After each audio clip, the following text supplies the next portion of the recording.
আসসালামু আলাইকুম বন্ধুরা, নিচে আসলাম আজকের টেক নিউজ এবং আপনারা দেখছেন টেক নিউজ নাম্বার 20। তার মানে টেক নিউজ নাম্বার 20। গতকালকে টেক নিউজ নাম্বার ছিল 19 এবং আমি যেটা আপনাদেরকে বলতে বলেছিলাম অনেকেই কমেন্ট বক্সে জানিয়েছেন, তার জন্য আপনাদেরকে থ্যাংক ইউ আমাদের সাথে এইভাবে থাকার জন্য। তো চলুন আর দেরি না করে আজকের গরমাগরম টেক নিউজগুলো জেনে নেওয়া যাক। দেন শুরুতে রয়েছে আমাদের দেশি একটি নিউজ। আমাদের দেশের ইন্টারনেট গতিকে নিরবিচ্ছিন্ন এবং আরও উগ্রমুখী করতে দেশে আরও একটি সাবমেরিন যুক্ত হচ্ছে। তার মানে দেশে আরও একটি সাবমেরিন কেবল যুক্ত হচ্ছে এবং যেই সাবমেরিন কেবলটি স্থাপন করতে খরচ হচ্ছে 693 কোটি টাকা। এই প্রজেক্টটিতে টোটাল 15,100 কিলোমিটারের মতো কেবল বিছানো হবে। এখন আসি মেইন পয়েন্টে। অনেকেই বলছে কিংবা অনেকেই মনে করছেন যে এই কেবলটি যখন বাংলাদেশের সাথে সংযুক্ত হয়ে যাবে তখন বাংলাদেশে ইন্টারনেটের কোনো অভাব হবে না, প্রাইস কিংবা দাম অনেক কমে যাবে এবং কোনো সময় নেট যাবে না কিংবা ইন্টারনেটের স্পিড আমরা হিউজ পাবো। তো এই ধারণাটা যারা নিয়ে রেখেছেন তাদের জন্য বলছি আসলে এই ধারণাটা আপনাদের টোটালি ভুল। আমাদের দেশে আগে থাকতে কিন্তু 2টা সাবমেরিন কেবল যুক্ত আছে, সেটা আমরা জানি। তবে আমাদের প্রথম যে সাবমেরিন কেবলটি ছিল সেটি 2025 সালে নষ্ট হয়ে যাবে। তার মানে ওইটার কার্যক্ষমতা 2025 সালে শেষ হয়ে যাবে। 25 সালের পর থেকে আমাদের প্রথম সাবমেরিন কেবলটি আর কাজে লাগবে না। এবং সম্প্রতি যে প্রজেক্টটি হাতে নেওয়া হয়েছে এই প্রজেক্টটি শেষ করতে জানা গেছে 24 সাল পর্যন্ত লেগে যাবে। তো 24 সালের মধ্যে যদি এই প্রজেক্টটি শেষ হয় তাহলে 25 সালের মধ্যে হয়তো আমরা ওই কেবলটি কিংবা আমাদের তৃতীয় কিংবা 3 নাম্বার যে কেবলটি চালু হবে সেটা ইউজ করতে পারবো। এবং 25 সালের মধ্যে কিন্তু আমাদের আরও একটি কেবল বাদ পড়ে যাচ্ছে, আমাদের প্রথম কেবলটি। সুতরাং এখান থেকে কিন্তু আমরা খুব বেশি লাভবান কিংবা খুব বেশি ব্র্যান্ডউইথ পাচ্ছি না। তারপরও প্রথম কেবলের থেকে হয়তো দ্বিতীয় কেবলে আমরা কিছু ব্র্যান্ডউইথ বেশি পাবো, তবে অলরেডি একটা অক্ষম হয়ে যাচ্ছে এবং আরেকটি সচল হচ্ছে। সেক্ষেত্রে হয়তো খুব একটা লাভবান আমরা হচ্ছি না, কারণ যদি এখানে 3টা কেবলই সচল থাকতো তাহলে কিন্তু এখান থেকে আমরা হিউজ লাভবান হতে পারতাম।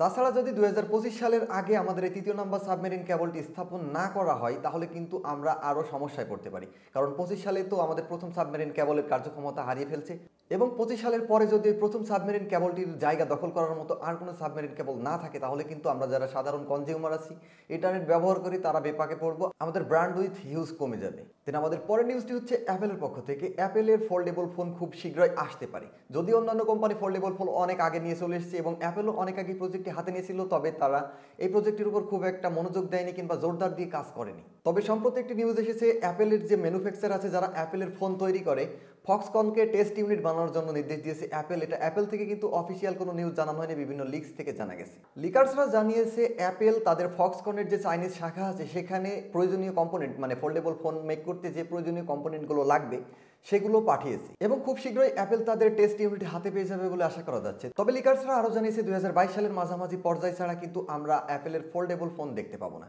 সো 2022 সাল তার মানে প্রায় 23 সালের দিকে আমরা অ্যাপেলের ফোল্ডেবল ফোন দেখতে পাবো, লিক থেকে যেটা জানতে পারছি। যদিও অফিসিয়াল কোনো নিউজ অ্যাপেল জানায়নি, যদি কোনো নিউজ এ বিষয়ে অফিসিয়ালি জানতে পারি অবশ্যই আমরা আপনাদেরকে জানাবো। দেন আমাদের পরের নিউজটি কোয়ালকমের পক্ষ থেকে। এই নিউজটি অনেক জায়গায় আমি দেখলাম, ইন ডিটেইলে কিছুই বলা হয়নি, তবে এই নিউজটিতে আমি specially total A to Z ভেঙে আপনাদেরকে বোঝানোর চেষ্টা করব। সো গতকাল রাত 8:30টার পর কোয়ালকম তাদের কোয়ালকমের নতুন যে প্রসেসরটি আসবে সেই প্রসেসরটি অ্যানাউন্স করে দিয়েছে। নর্মালি কিন্তু এই প্রসেসরটি আসার কথা ছিল স্ন্যাপড্রাগন 885। সাধারণত আমরা কিন্তু এতদিন ধরে দেখে আসছি কোয়ালকম তাদের প্রত্যেকটি মডেল মানে প্রসেসরের মডেল 10 যোগ করে আসে, যেমন 665, 75, 85 এই টাইপের। তবে এবার একটু ব্যতিক্রম হয়ে গেছে, কোয়ালকম তাদের নতুন প্রসেসর লঞ্চ করে দিয়েছে স্ন্যাপড্রাগন 888, তার মানে স্ন্যাপড্রাগন 888।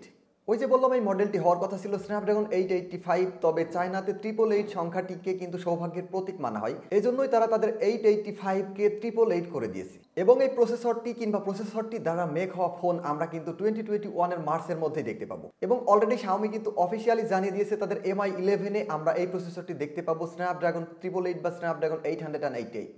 তাছাড়া Realme, Vivo, Xiaomi, Asus, Nubia, OnePlus, Motorola, ZTE এই ধরনের সকল কোম্পানি কিন্তু রেজিস্ট্রেশন করে ফেলেছে এবং তারা অফিসিয়ালি ঘোষণা দিয়েছে খুব শীঘ্রই স্ন্যাপড্রাগন 888 দিয়ে তাদের স্মার্টফোনগুলো আসবে। এছাড়া রিয়েলমির পক্ষ থেকে আর একটি লিক্স এসেছে, যেটা হচ্ছে আমি গত নিউজে আপনাদেরকে জানিয়েছিলাম রিয়েলমি তাদের নতুন আরেকটি স্মার্টফোন নিয়ে আসছে কিংবা ফ্ল্যাগশিপ লেভেলের ফোন নিয়ে আসছে, যেটা হচ্ছে রিয়েলমি এস। সো রিয়েলমি এসে হয়তো আমরা এই প্রসেসরটি দেখতে পাবো এমনটাই লিক্স আসছে। এখন কথা বলা যাক এই প্রসেসরটির স্পেসিফিকেশন সম্পর্কে, কি স্পেশাল থাকছে এই প্রসেসরে। এই প্রসেসরটি হবে একটি অক্টা কোর প্রসেসর, তার মানে 8টা কোর থাকবে এই প্রসেসরটিতে, যার মধ্যে একটা কোর থাকবে কোর্টেক্স X1 এর এবং যার স্পিড থাকবে 2.84 গিগাহার্টজ। এরপর 3টা কোর থাকবে কর্টেক্স A78 এর এবং যার ম্যাক্সিমাম ক্লক স্পিড থাকবে 2.4 গিগাহার্টজ এবং 4টি কোর থাকবে কর্টেক্স A55 এর এবং যার ম্যাক্সিমাম ক্লক স্পিড থাকবে 1.8 গিগাহার্টজ পর্যন্ত। এছাড়া এখানে জিপিইউ হিসেবে ব্যবহার করা হবে Adreno 660 জিপিইউ, যেটা 3rd জেনারেশনের একটি গেমিং জিপিইউ। তাছাড়া এই প্রসেসরটি দিয়ে আমরা 144 ফ্রেম পার সেকেন্ডে গেম খেলতে পারবো, লাইভ স্ট্রিম করতে পারবেন কিংবা গেম খেলতে পারবেন, যেটাই বলেন না কেন 144 হার্টজ কিংবা 144 ফ্রেম পার সেকেন্ড।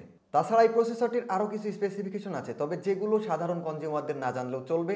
তবে স্পেশালি যেটা সবার জানা দরকার সেটা হচ্ছে এর আগের জেনারেশনের প্রসেসরের থেকে এই প্রসেসরটি 35% ফাস্টার হবে।